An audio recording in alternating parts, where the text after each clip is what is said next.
All right, guys, today in the shop we have a Exmark. This is a walk-behind mower. It's a 32-inch, and we're going to change the rear tire. And I'm going to show you how to do it. This is our machine right here.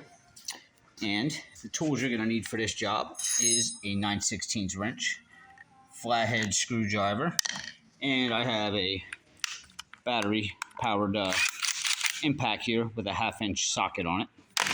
And that's pretty much all we're going to need. Now, as you see, there's no lug nuts or anything to take off here, but there is a C-clip right here that you're going to need to take your screwdriver and stick it in the groove and just kind of turn sideways and pry up on it, and you'll be able to pop that off.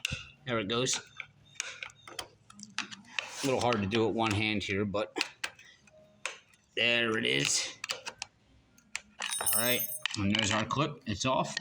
Then you'll have two little spacers right here, or washers, whatever you want to call them. Just remember how they go back on. Washers go on the bottom. C-clip goes on the top when you put that back on.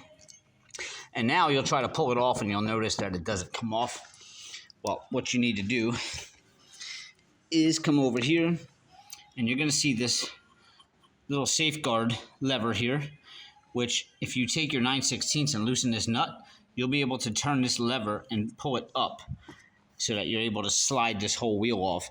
But the belt is going to prevent you from sliding it off, so you're going to want to remove that belt also. But first thing we're going to do is loosen this 9/16 nut here. Just get your wrench in there. Turn that. Just really one little turn and it'll loosen it up. And you can see that that pulls it up. Because what that actually does is when that's tilted down, it goes right in the groove of that pulley there, and it prevents that from sliding off.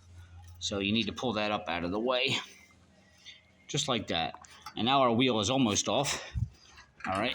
But we still got the belt holding it on. So these belts are fairly simple. I don't know if I'll be able to do this with one hand or not.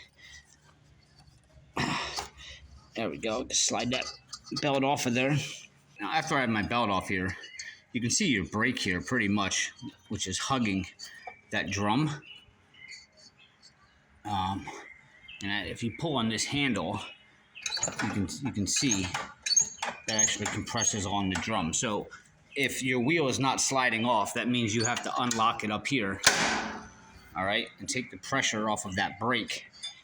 And then you'll be able to just slide this off just like that. Come on. All right, again, a little hard to do with one hand here. All right, it's off. So this is the brake I was talking about, which was holding it on. Right here, it was clamped on. So by releasing that, it took the pressure off, and I was able to slide this off. All right, now we have the rim off. And this is where your impact's going to come in right here. You're going to need your 1/2 inch to take these bolts off the back.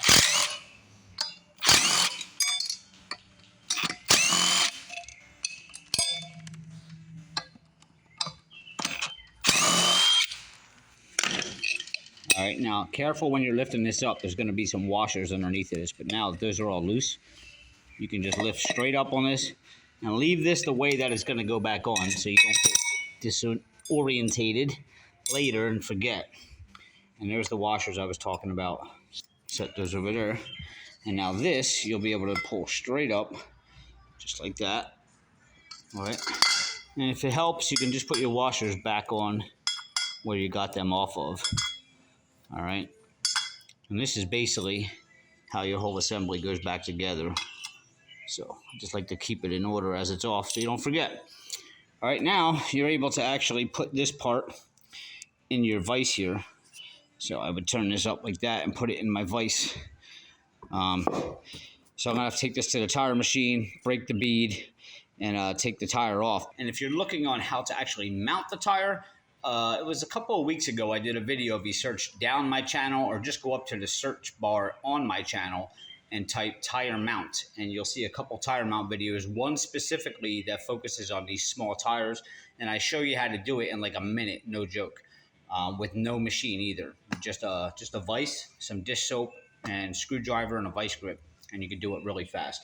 All right, hopefully this tip helps. And guys, I'm still trying to get my subscribers up. Please, please, please just take a second, hit subscribe below, give me a thumbs up, Leave a comment if you wish, and I'll see you next time.